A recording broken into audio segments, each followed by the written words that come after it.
Olá! Você está bem? Você está feliz? Espero que sim. Continuando a nossa revisão para o vestibular da UFO, segunda fase, prova de História. A prova de História geralmente é bem desafiadora. Ainda que as questões tratem de temas tradicionais dos vestibulares, a correção é rígida e exige do aluno uma capacidade de expressão escrita muito aprimorada. As notas geralmente são baixas, então é um diferencial. Não é porque eu quero que minha matéria seja valorizada de maneira nenhuma, eu quero é que você passe. Mas é porque tradicionalmente as notas de história são baixas. Bom, hoje então eu vou orientá-los como fazer uma prova de história, como escrever uma resposta de segunda fase.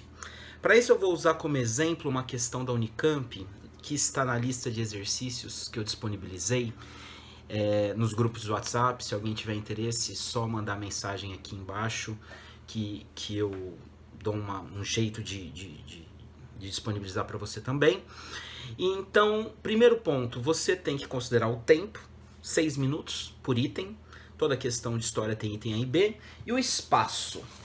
Como que você vai fazer para treinar? Você vai pegar uma folha sulfite A4, tá vendo? Uma folha sulfite A4, e você vai dobrá-la em 3 partes iguais. Esse espaço aqui é aproximadamente o espaço que você vai ter na prova. Então você vai treinar sua resposta nesse espaço.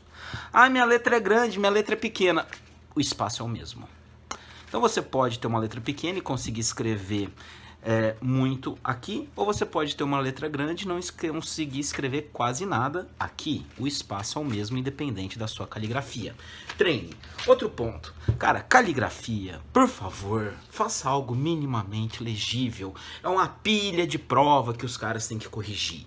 Ele pega uma prova porca, ruim de ler, ele está cansado, ele vai pegar e falar assim, nossa...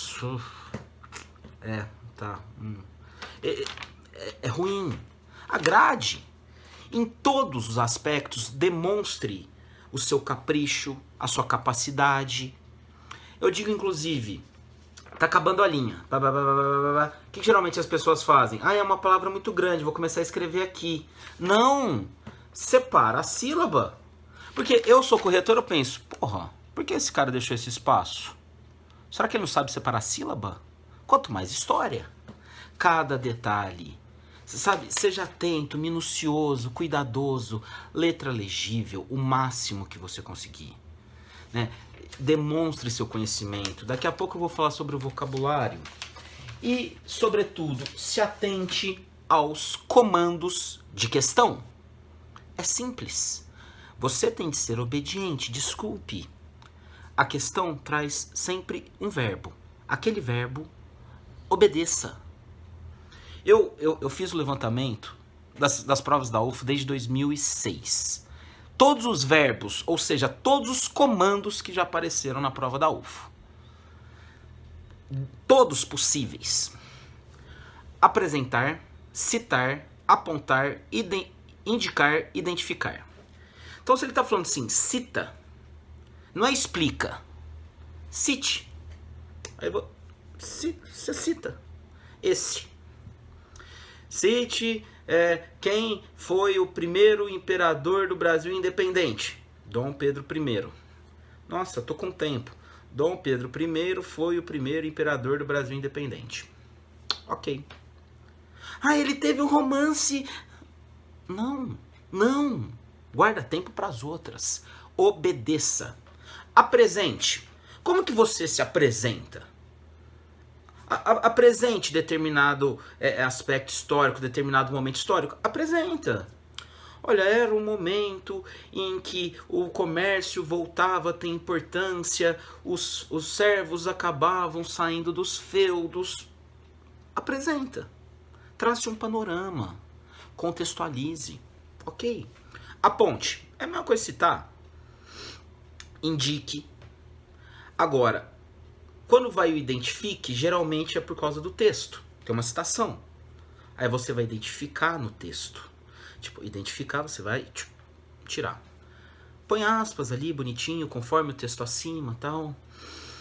Comando caracterizar. Aí você vai se, né, esmerar. Caracterize, delineie. Fale o que você sabe. Assim como explique. Explique, seja o mais técnico possível.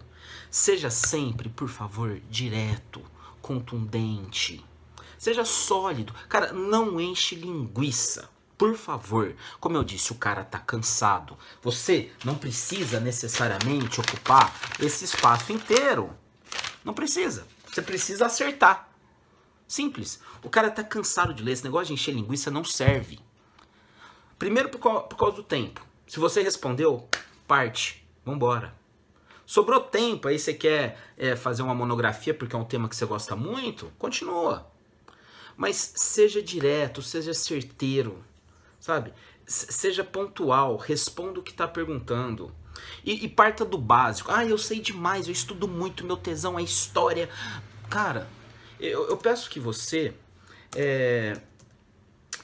trabalhe com essência, com fundamental. Eu estava olhando ali porque eu sempre cito um exemplo, uma questão recente, da Unesp ou da Unicamp, se não me engano. Era assim, cite 3 funções de uma catedral. Aí o pessoal, catedral, Baixa Idade Média, as catedrais góticas, beleza. Fala uma aí. Era o espaço de encontro social, onde as pessoas iam para ver e serem vistas. Ok, é um espaço de encontro social. Era um símbolo de prestígio. Os vitrais, as torres, cada uma mais alta que as outras, as cidades competiam para ver, né, qual era a mais poderosa. Ok, prestígio, símbolo de poder. Cita mais um aí. Aí o cara falou assim, porra, não sei. Meu irmão, véi, pra que uma catedral é construída na essência? Porque a primeira, minúscula, catedral foi construída para rezar. Cite 3 funções da catedral. Um espaço de culto, um templo religioso. Ponto. Parta da essência, do básico. Depois você usa todo o seu repertório, seu arcabouço teórico, ok? Sempre obedecendo aos comandos. Outros comandos, explique. Discuta, compare e associe. Discuta, compare e associe são comandos importantes. Discutir não é para você simplesmente afirmar. É para você, talvez, opor visões, usar argumentos contra o texto ou a favor. É uma discussão. Comparar. Se comparar, não é para você falar o que é. Se fosse, fala assim, fala o que é. Não é, é compare. Para comparar, você precisa de uma coisa e de outra. Compare o branco com o preto. O branco é muito claro e ele é alvo. Não, você tem que comparar, opor, contrapor, ok? Dialogar. E associar. Associar é quando você tem um termo, uma explicação, uma ideia, e você tem que aproximar a outra com elementos que as conectam. Atente para o verbo da questão. Ainda foi usado na UFO, considere, diferencie e relacione. Né? Diferenciar não é para você falar o que é para você estabelecer diferenças, rupturas. Considere. Considerar é você fazer ali uma apresentação, uma consideração, e a relação, novamente, né, muito próximo ao associar e ao comparar. Né? Fique muito atento ao comando da questão. Perguntas que a UFO já trouxe. Como, quais, o que foi e a quem.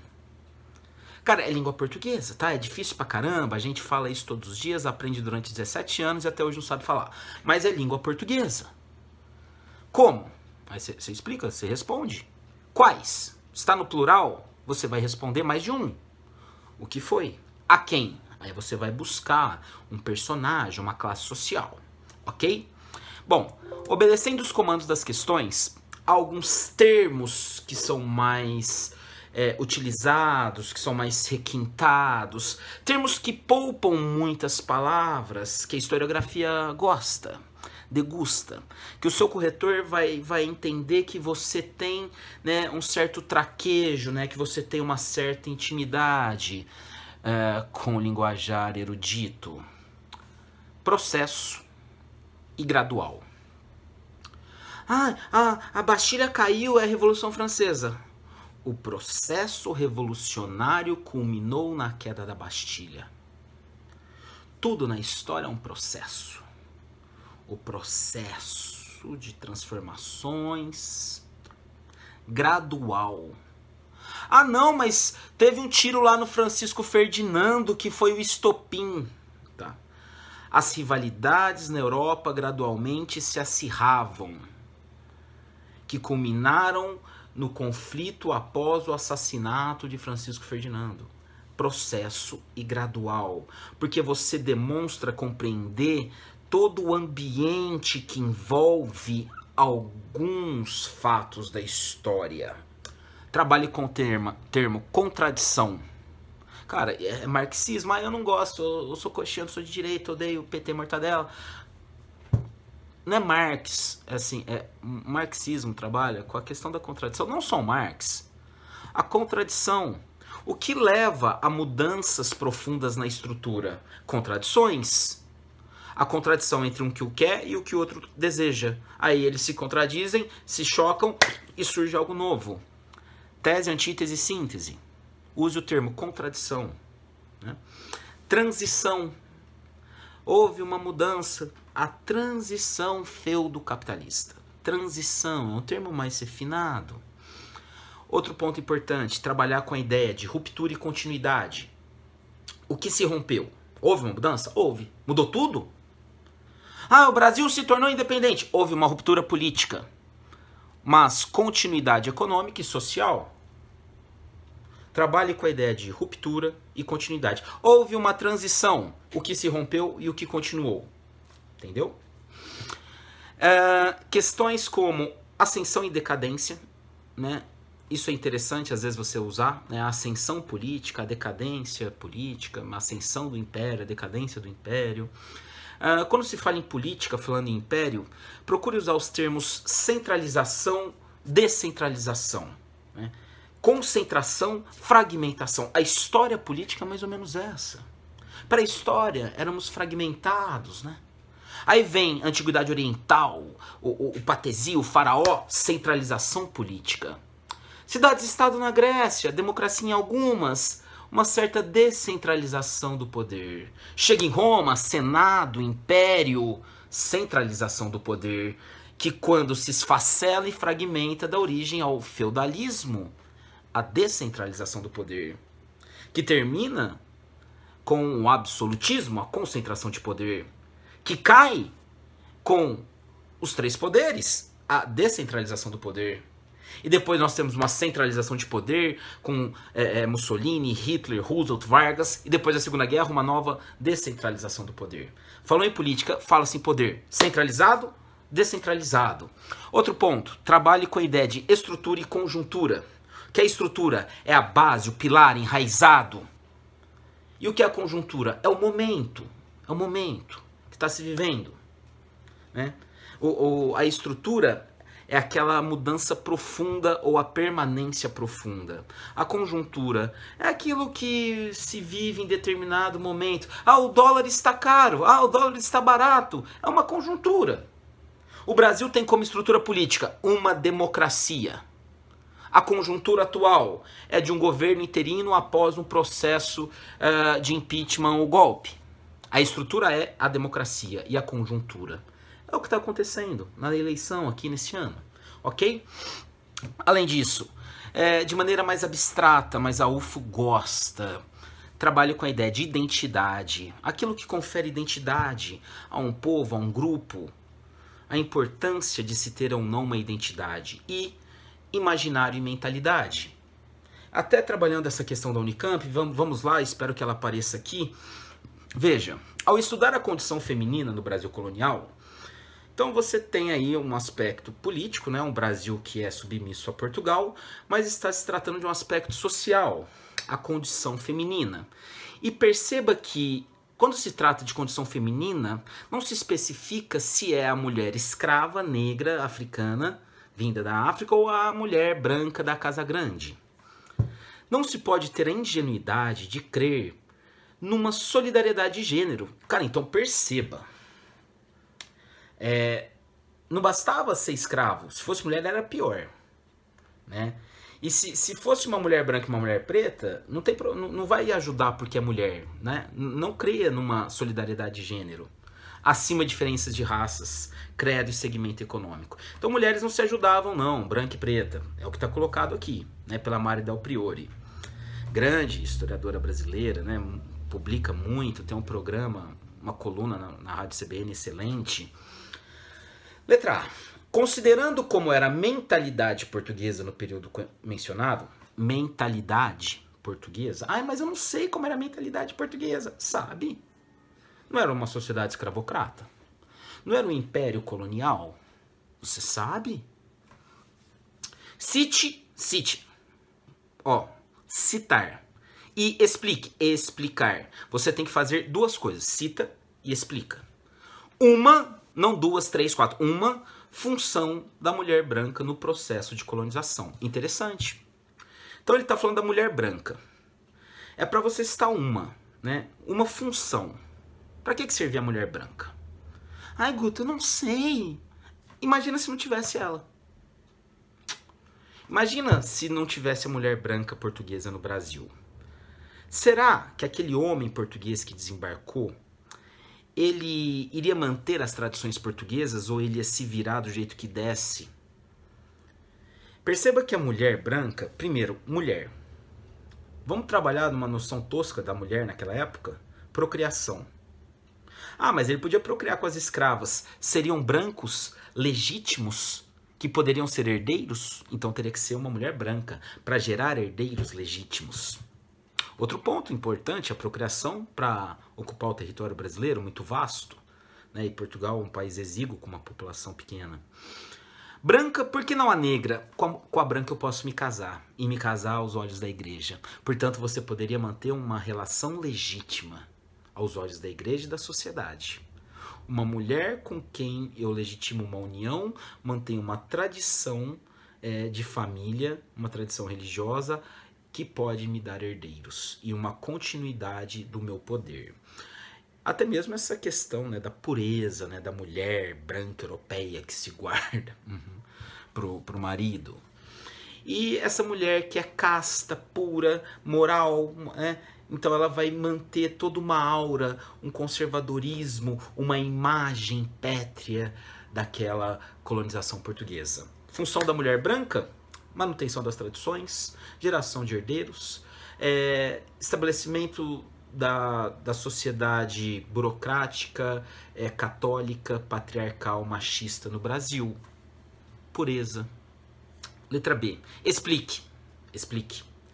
2 papéis sociais desempenhados pelas mulheres escravizadas de origem africana no contexto do Brasil colonial. Então, é para você explicar 2 papéis sociais. Papéis sociais, calma, pense. Ela era estuprada. Isso não é um papel social exatamente, né? Ela trabalhava em âmbito doméstico, né? No trabalho doméstico, geralmente eram mulheres, então a mulher escrava negra ela servia em âmbito doméstico como cozinheira, como acompanhante das mulheres, né? Como servidoras, assim, né? Criadas, e também como ama de leite. E também trabalhavam no papel de trabalho braçal na lavoura e, sobretudo, como escravas de ganho. Né? Elas lavavam como lavadeiras na beira dos rios, né? Como quitandeiras, como vendeiras, né? Como escravas de ganho. Além disso, muitas delas tinham o papel do artesanato, né? Na elaboração de cerâmica, de tecelagem, né? Também de... como que se diz quando se trança folhas ou palhas, balaios, né? E também como uma reprodutora, né? Uma fonte de novos escravos. Dentro da cultura africana, dentro dos meios negros, elas eram guardiãs das tradições, muitas inclusive, né, como curandeiras, né, como rezadeiras, benzedeiras, né, muito importante. Portanto, você obedece o comando das questões, use termos específicos e absorva o que ele quer. Essa questão não tem no meu livro didático, não.